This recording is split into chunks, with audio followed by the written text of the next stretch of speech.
عبد الرحمن ابن ملجم نے یہ جب اس گستاخ نے گھٹیا نے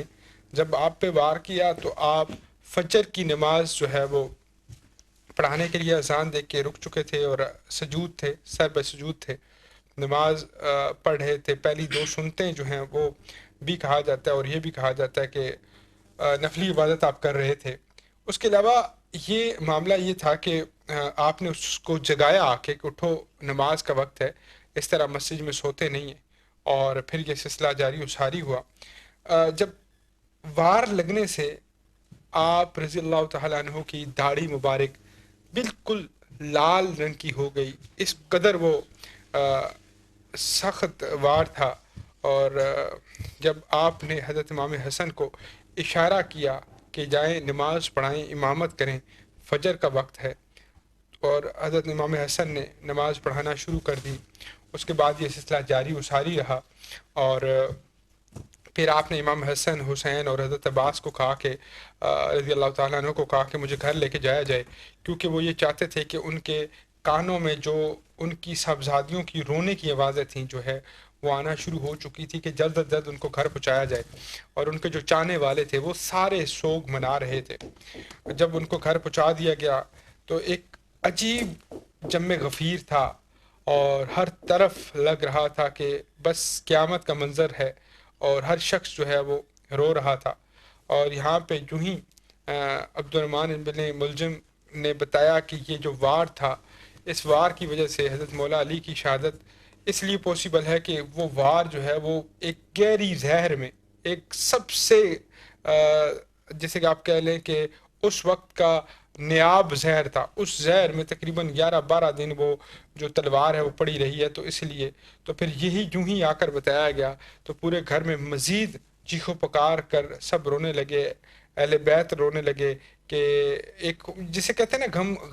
غم کا عالم تھا، ایک چیخو پکار تھی، اور سب جو ہے وہ اس گستاخ کی جانب بڑھنے لگے، لیکن مولا علی نے روک دیا، اور یہ کہہ کر روک دیا کہ اگر میں شہادت اس وار سے کر جاؤں تو پھر تم بھی اس پہ صرف ایک وار کرنا، اگر یہ اس وار سے مر جائے تو ٹھیک، ادروائز اس کو چھوڑ دینا، اور یہ یاد رکھو کہ اس کو کسی بھی حوالے سے مزید اس کے ٹکڑے ٹکڑے نہ کرنا، اس کی لاش کی بے حرمتی نہ کرنا۔ بہت ساری چیزیں مولا علی نے، جیسے حضرت امام حسن نے بھی اپنی زندگی کے اندر جب ان کو زہر دیا گیا تو ان کو کہا گیا کہ آپ حکم کریں حضرت امام حسین کی جانب سے کہ ہم دیکھ لیتے ہیں اور ہم خود اس کا جو ہے وہ کر لیں گے، اس کو سزا دیں گے۔ حضرت امام حسین نے بھی روک دیا۔ حضرت مولا علی نے بھی یہاں پہ وہی کیا کہ میں اللہ تبارک و تعالیٰ کے حبیب حضرت محمد صلی اللہ علیہ وسلم سے سن چکا ہوں کہ کبھی بھی لاش کی بے حرمتی مت کرو، اس کے اعضاء مت کاٹو، اس کو جو ہے وہ نشان عبرت نہ بناؤ، تو تم کوشش کرنا۔ اور پھر یقیناً آپ لوگوں کو معلوم ہے کہ اس رمضان المبارک وہ دن تھا جس میں مولا علی دنیا سے جو ہے وہ رخصت ہوئے، اور رخصت ہونے کے بعد آپ کی ہدایات کے مطابق آپ نے اپنے بیٹوں کو کہا کہ آپ دونوں پیچھے جو ہے وہ اٹھانا جو ہے میری جو ہے وہ لاش کو، یا میرے وہ جو جسم مبارک ہے اس کو، اور آگے سے جبرائیل اور میکائیل اٹھائیں گے۔ تو یہی دنیا عالم نے دیکھا عجیب و غریب منظر کہ خود بخود وہ آگے سے دو جو ہے چرپائی اٹھ گئی، اور پھر ایک نورانی گھوڑی کے اوپر، نورانی اونٹ کے اوپر وہ رکھ دی گئی، اور پھر وہ جہاں صحرا میں جا کے رکا وہیں پہ آپ کو دفن کر دیا گیا۔ بہت کمال کی زندگی آپ نے جی، ایسی کمال کی زندگی کہ جس میں ہمیں ہر جگہ پہ مثال ملتی ہے آپ کی شجاعت کی، کھڑے ہو جانے کی۔ آپ نے ہمیشہ اسلام کو جوڑا، آپ نے اسلام میں محبت کا پیکر دیا، ظلم و ستم ہونے کے باوجود بھی آپ ڈٹے رہے۔ آپ کے پاس دنیا کو ثابت کرنے کے لیے اور تخت لینے کے لیے، یا پھر آپ کہیں کہ عبور حاصل کرنے کے لیے، آگے بڑھ جانے کے لیے صرف ایک دلیل ہی کافی تھی، اور وہ دلیل تھی کہ میں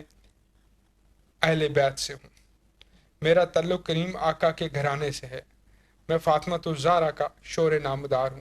میں حسن و حسین کا والد ہوں، یہ ہے میری اہل بیت۔ لیکن آپ کے دور کے اندر آپ آپ نے خود حضرت ابو بکر صدیق رضی اللہ تعالیٰ عنہ کو سپورٹ کیا جب وہ دور خلافت انہوں نے کیا. آپ نے حضرت عمر کو سپورٹ کیا, آپ نے حضرت عثمان غنی کو سپورٹ کیا, اور آپ ان کے جو تھے حکومت اس کو پراپرلی یعنی کہ چلانے میں, ان کے کا ساتھ دینے میں جو ہے وہ